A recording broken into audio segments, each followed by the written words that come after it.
The Acorn, a Friday race, is being run around 2 turns this year, and with multiple contenders in a loaded field and a short run to the first turn, ground loss and post position will be major factors. Becky's Joker was a precocious 2-year-old, and that kind, by definition, tend to develop less later on. Since she's way too slow, she's tough to take here for a lot of reasons.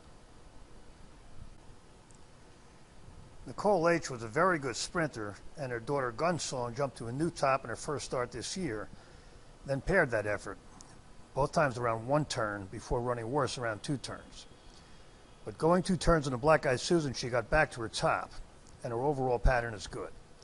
The problem is there are several fillies that have run faster, and on just 3 weeks rest, a big jump is unlikely. Just FYI, was slow and undefeated last year and much faster this year without winning. She was wide in the Oaks and earned almost as good a figure as Torpedo Anna.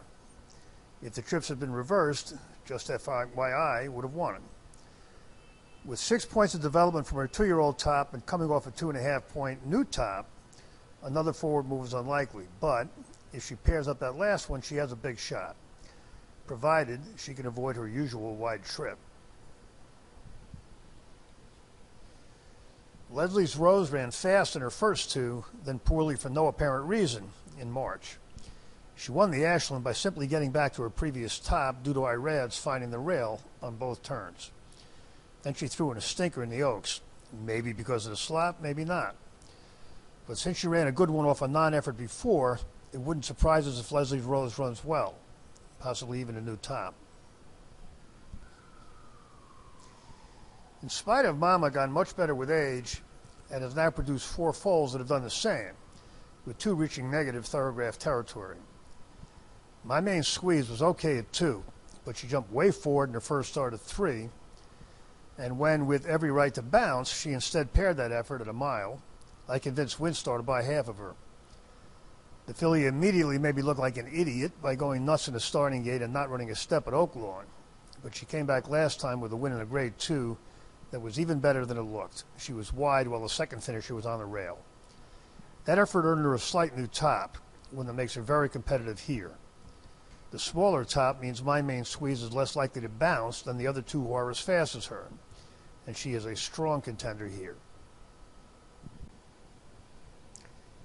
Power Squeeze wasn't fast as a 2-year-old, but developed 6 points to become a graded stake winner this winter.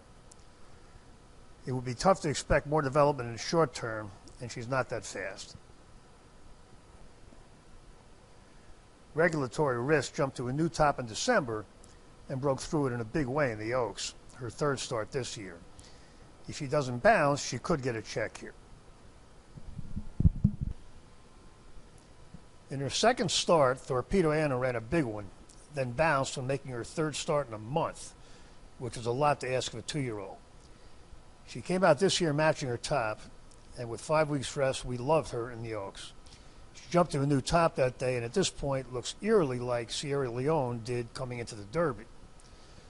Torpedo Anna comes into the Acorn as the fastest filly, and she has a healthy pattern with only 3.5 points of development from her 2-year-old top.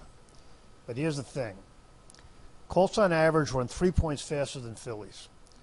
So that's a much bigger effort for Torpedo Anna than it was for Sierra Leone. It's about a 50-50 call as to whether this one will bounce. Where's My Ring jumped way forward with the addition of blinkers in February, but she hasn't gotten any better since and would need a big jump to contend here. The bottom line is that trips will go a long way in deciding this year's Acorn. Brian Hernandez is single-minded of purpose when it comes to saving ground, but he's going to have a hard time doing so from the outside post. We suspect Irad will work out another inside trip with Leslie Rose, and if she fires, she's dangerous. But the value at anything close to the morning line is My Main Squeeze, who should get into the exotics and could win. The other contenders are the obvious ones: Leslie's Rose, Just FYI, and Torpedo Anna.